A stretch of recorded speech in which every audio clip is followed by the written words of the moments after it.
Doing the bare minimum is dead. In a world flooded by social media trying to cram new content, new trends down your throat every 10 seconds, people are craving uniqueness and expression that doesn't just feel like the hundreds of thousands of things thrown at us on a daily basis.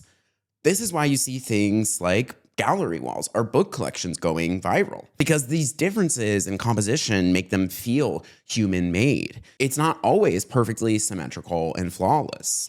The imperfections are what make it feel perfect, because it's what makes it unique to you. And this is true in all aspects of design. Composition changes the way that people view something or how you draw the viewer's attention.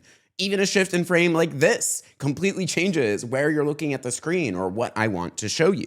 That is the power of composition. So today, we're gonna learn exactly how to use this power of composition using Adobe Express, the quick and easy app to create on-brand content, that changing the balance in these images can actually pull focus towards the subject. This is especially true in making good thumbnails for YouTube, for example, where it's important to choose the composition based on what you want them to look at to drive a click. So with that, we're gonna be talking about composition in Adobe Express today. My name is Nikki Verda, and I'm so pleased to be here with you. And there's really three ways I kind of think about doing this: symmetrical, asymmetrical, and radial. And I'm gonna show you an example of each. To start, we're gonna open Adobe Express, and if you wanna design a YouTube thumbnail, there are over 200,000 professionally designed templates in there for you to choose from. You can just search YouTube thumbnail and you'll have a whole bunch of options.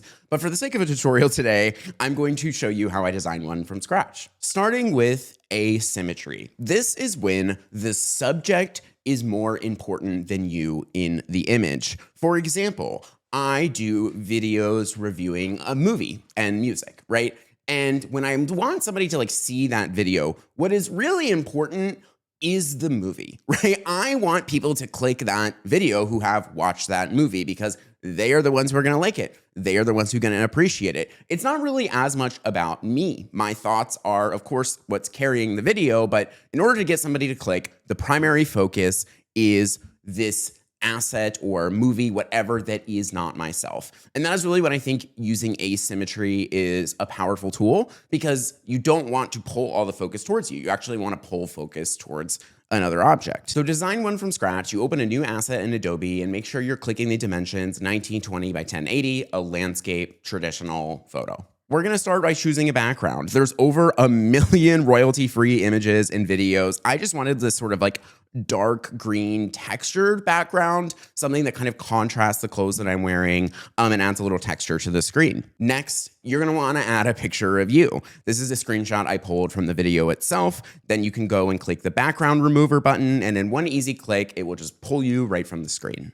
After that, I like to add a little bit of shadow. This creates dimension. And if you want this sort of white glow halo effect, like in my thumbnail, you can click the image, click effects, scroll to the bottom for shadow, click view all, and then click the halo button. You can change the color of it. So like what I did here is white. Also, you can play around with the dimensions, the angle, how far it is. It just adds an extra element and outline that makes the thumbnail more attention grabbing. Now we want to add some detail. I like to open the elements tab. Something I always do is this sort of ornate frame. There are so many rich media assets to choose from, literally thousands of royalty-free licensed images. So I typed in ornate frame to give this little, again, a framing to the subject beside me. And then I positioned it asymmetrically to me, right? So on the left, you see me. On the right, you see this thing in this big golden frame. That is how I'm using the composition to pull focus towards that one object. However, symmetrical thumbnails can be extremely useful as well.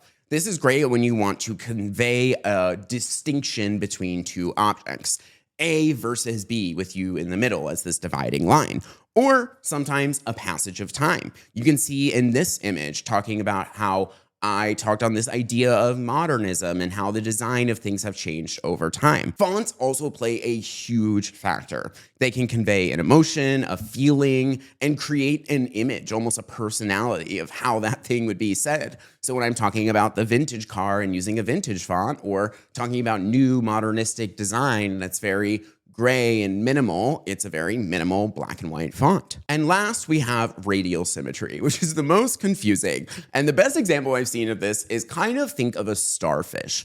It's something that has symmetry almost in this sort of circular shape, right? Everything is pointing towards one cohesive middle. And the symmetry is not based off of some vertical horizontal line, but all converging into this one middle point. I use this in thumbnails when the goal is not really to get them to focus on one specific thing, but convey the message that there are multiple examples contributing to one thesis. You can see in this video I made talking about wellness and body standards, I am referencing diet culture and smoothies and Pilates and workout classes and gym memberships and blah, blah, blah, right? All of these things are different elements, examples to add to this one supporting thesis. And that is when I think this sort of radial symmetry shape is really helpful, because I'm not even necessarily trying to get them to focus on just the smoothie the way I'm trying to get them to focus on just the movie, that all of these things you see are going to be some sort of supporting evidence towards this one